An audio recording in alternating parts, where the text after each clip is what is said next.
CGTV, maman, CGTV, papa,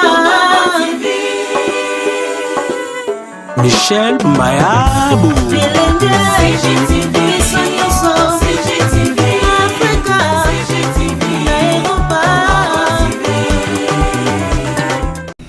Kokata koloba te pasi na motema wana za ma papa pona biso soki lelo na république bakomi ko respecter balbinance eza grâce ya papa Mwimba Texas tomonaki bamama mosusu akobota mwana albinance akolobaki mwana naza ndoki ebele bakozwa mwana akiabwaki na terrasse akiabwaki par-ci par-là maman mokolo mwana maboyi mwana po aza na race oyo mais grâce à papa Mwimba Texas tokomi respecter na basociété lepe balbinance bango za pe grâce akosala ba entreprise grâce à papa Mwimba Texas. Non, pour lui, ça ne disait absolument rien. Il disait seulement qu'il est comme tout le monde. Il ne se gênait de rien. Il disait que je suis un homme comme tout le monde et il n'y avait pas à s'inquiéter. Papa est belé. Azaki na boyambi moko papa oyo na epte sokende na oloba. Abonnez-vous sur Congo Gold TV et n'oubliez surtout pas de cocher la sonnette quand vous vous abonnez pour recevoir des notifications de chaque mise en ligne des nouvelles vidéos. Bonjour, bonsoir chers amis internautes partout dans le monde. Je vous rappelle, nous sommes en direct des Congo Gold Télévision, Babi Congo Gold Télévision, chaîne Nabino Bolingaka Mingi vraiment. Précisément l'émission Nabino Bolingaka, émission tout sauf rien, Okumbamaka, na Meta Immortel vraiment. Ah, Tozali na Monga Fula, quartier Matadi Mayo, Oyo, Bomonga na noir vraiment, on a là, si elle est le signe et singoté, et ça vraiment que l'accès signe à Mawa. Oyo, ba Congolais nyon surtout aux mawa tokufeli moko ya bandeko na biso pe na bandeko ngamba bandeko na biso ya ba sportif mama ba pe na mawa tokufeli moko ya ba grand nga kobenga icône ya boxe ya catch plutôt pour asala pe moi kombo makasi na kombo ya Mwimba Texas biso toyebi ndeko na biso mobile Texas o ayebaki kolongola moi complexe moko boye na bandeko na biso ya bandundu alakisaki bango ke nous avons un droit ko vivre, on a droit ko sala nyonso tout lokola monta lo poso nyonso tout asalaka ndeko na biso aza isusu invité aza na bomoité auti kotika biso il y a quelques minutes awa ndi yango biso tokima kimbango babi biso pe na Congo Gold Télévision tellement tolinga bino baboye na biso Congo Gold Télévision ndi tokima ki vraiment bango mingi toye awa pona kozwa ba image tokota na kati ya lopango to la totala nanu comment ils a ko se passer kuna na kati ya lopango à suivre. Non, c'est papa. C'est papa la faille. Papa la gana on dit maté. Papa. Papa la gana on dit maté. On dit maté papa. Papa la gana on dit maté papa. Papa la faille. Papa non di maté ara papa non di maté ara papa na ko malindi non di maté papa non di maté papa non di maté papa non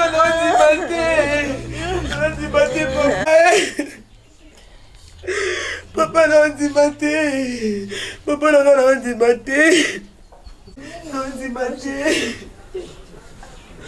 papa non di maté non di maté papa la ngai papa la qui bisoté papa la ngai Mbote papa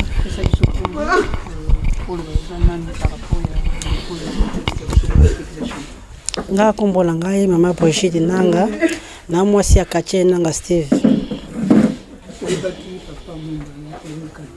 bon na yeba bazaki na bungu na yeba ki po za camarade ya papa te ba mo ba kache ya on ba papa Texas andanga longo na bumbu biso to na bandal biso kutana awa boli na so yango na papa Texas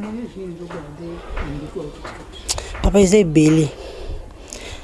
azaki na boyambi moko papa oyo nayebi te soki ndenge na koloba to liwa na epesinga mpasi makasi mpo tozalaki ne mardi nakotikela ye masque tosololi mpenza bien tonekama kaka lobi bana babengi papa tikisasa kufi donc azalaki papa moko ayebi koconseille bato donc tozalaki na mutuka na ye le dimanche oyo tokendaki église donc azala baconseil moko bien donc soki opesa conseil azalaki kaka papa moko malamu mingi.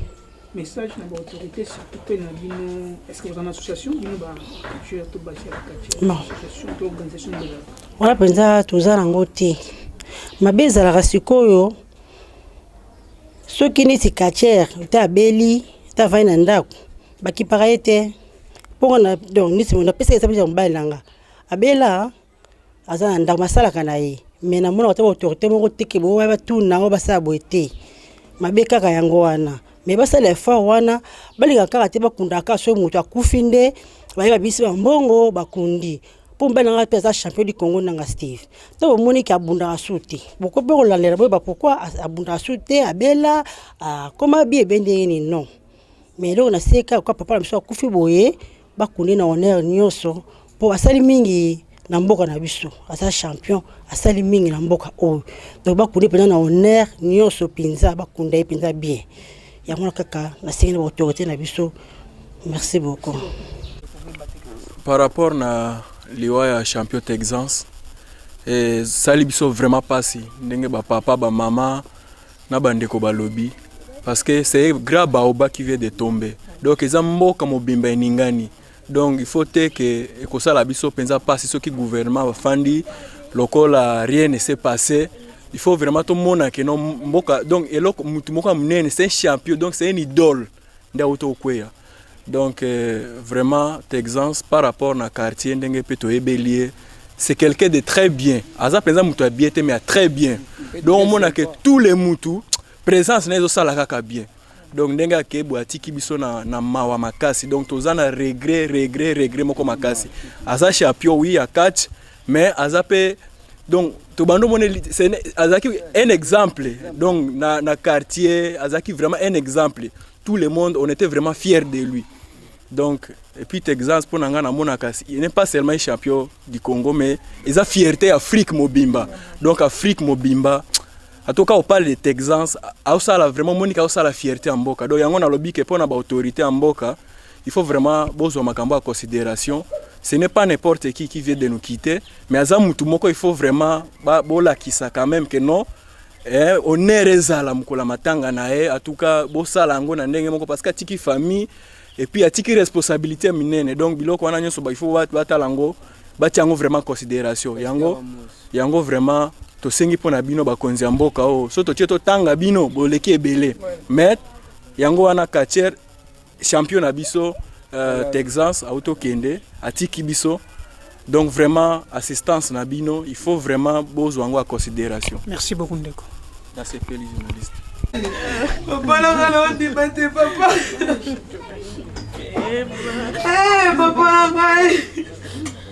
Papa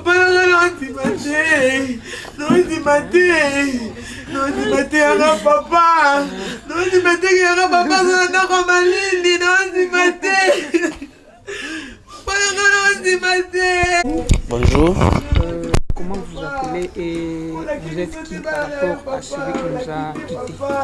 Moi je suis Roger Mutombo, je suis son voisin direct. Donc la parcelle est juste devant ici. Et comment vous êtes connu avec notre ancien catcheur Bumba Texas et comment était votre amitié pendant toutes les années que vous êtes connus? Oui, c'est un ami de longue date. Nous sommes connus en dehors de Matarimayo. Et quand lui est venu le premier, il a construit dans sa parcelle ici. Moi, je suis venu aussi construire la parcelle qui se trouve devant lui. Bon, lui est venu ici vers les années 1996 et moi, je suis venu ici en 2004. Quel témoignage ou bien quel souvenir avez-vous? D'abord, d'emblée, je pourrais dire ceci. D'abord, quand je suis venu ici à Matarimayo, beaucoup de gens ne voulaient pas l'approcher. ils avaient peur non, pas d'être à côté d'un catcheur, mais d'être à côté d'un albinos. Alors j'étais avec lui côte à côte. Certains, même quand nous entrions dans le taxibus, dès que lui entre, ils descendent. Alors j'avais trouvé que ce n'était pas de bons signes et j'ai commencé à conscientiser les uns les autres pour dire que c'est une personne comme tout le monde qui se trouve comme nous. Alors quand ils ont vu, moi j'ai mangé avec lui et on s'est promené ensemble côte à côte, les gens aussi ont pris l'habitude de nous côtoyer, ainsi de suite. Lui-même, comment il vivait avec ça? Les gens les fouillaient? Non, pour lui, ça ne disait absolument rien. Il disait seulement qu'il est comme tout le monde. Il ne se gênait de rien.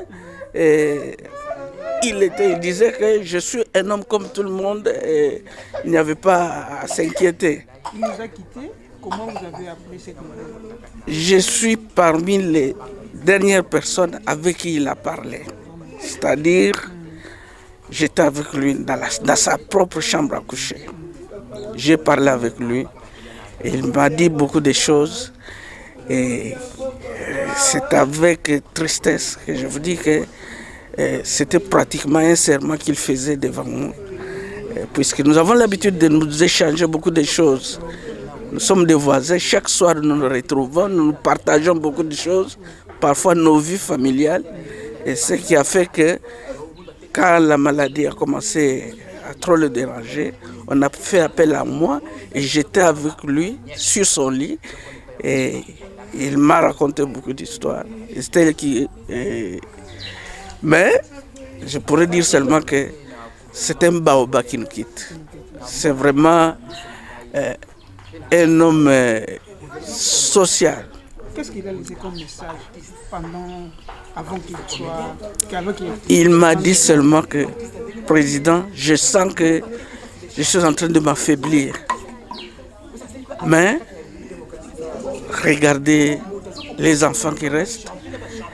Ce hockey ici, je ne sais pas où ça va me conduire. Mais, n'abandonnez pas la famille. C'est ce qui m'a fait pleurer. Ouais, c'est douloureux. Est-ce qu'il y a déjà un programme ou un message à dire aux autorités? Comme nous apprenons que l'État, donc Maman ministre, a pris les choses en main, peut-être c'est l'État congolais qui va s'en charger puisque ce n'est pas n'importe qui. Parce que là, vous n'avez pas encore eu une visite d'une autorité? Non, jusque-là, il n'y a pas encore une autorité qui est arrivée ici. Sinon, ils nous appellent. Et nous demandons, nous insistons, nous voulons vraiment que les obsèques de Texas ne puissent pas passer inaperçus du peuple congolais. Et nous voulons vraiment qu'il y ait l'intervention de l'État, en commençant par le Premier ministre, en remontant jusque chez le chef de l'État, puisque c'est comme on dirait, une icône pour notre pays. Catch classique, sans fétiche, et il ne faut pas demander beaucoup pour ça, beaucoup de technicité. Et il était avec nous, il est très important, surtout dans cette localité. Quand vous parlez de Mwimba Texas, c'est une référence. Même quand vous devez venir, on cherche à savoir, est-ce que vous êtes à côté de Maître Texas Mwimba? C'est la seule référence.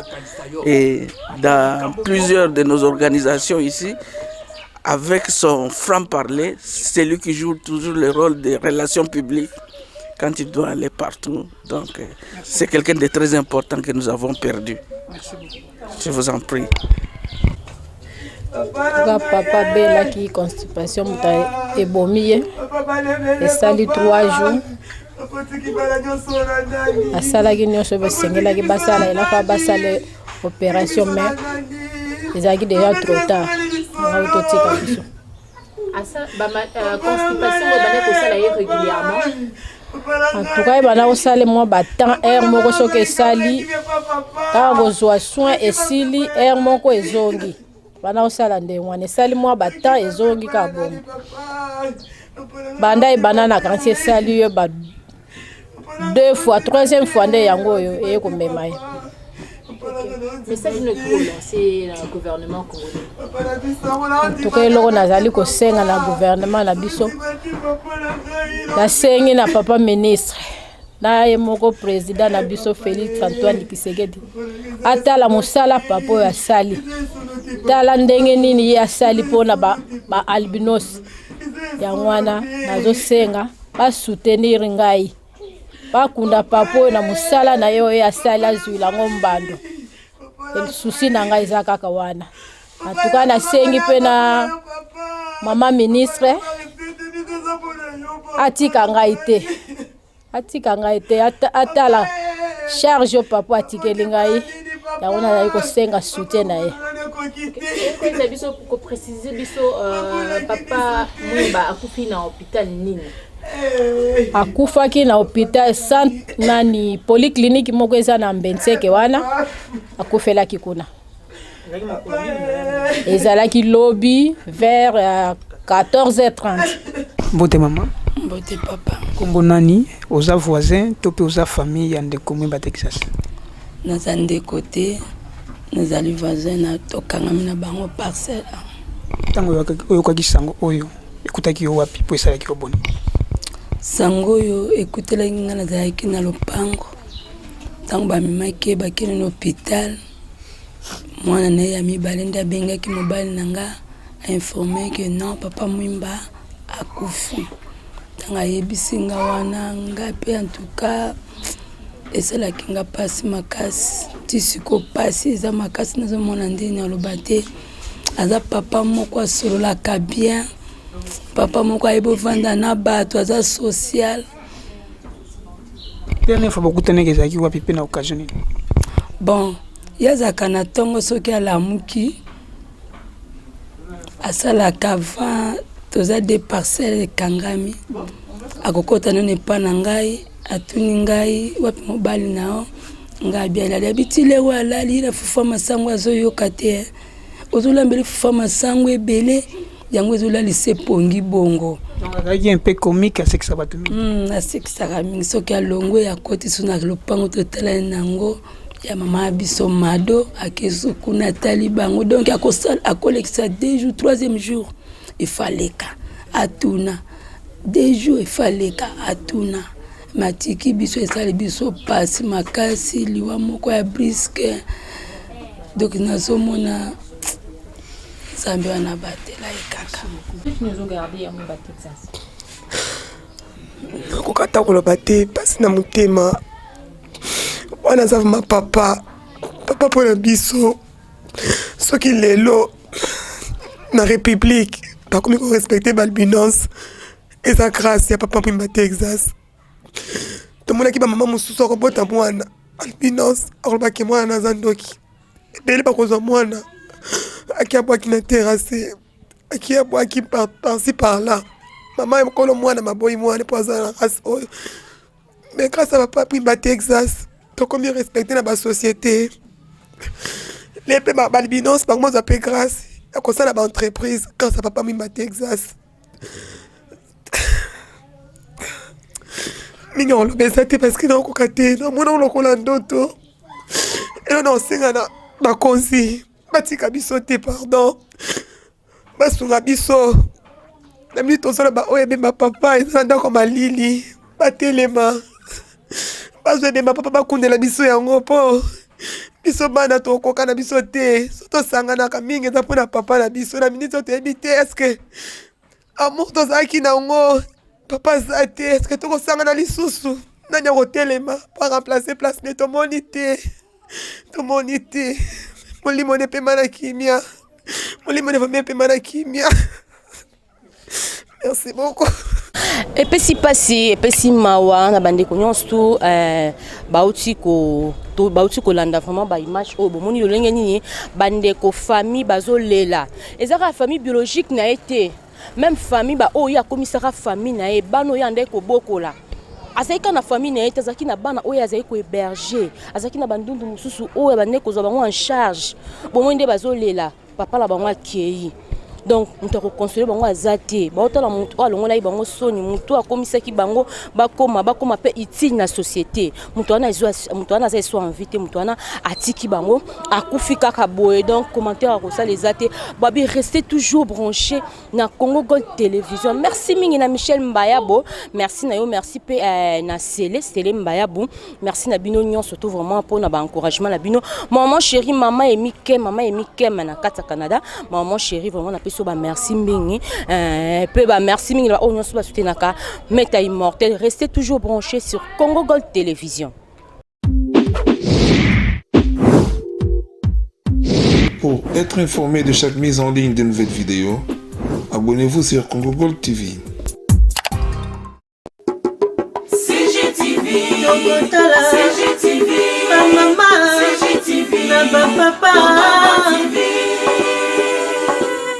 Michel Mbayabo.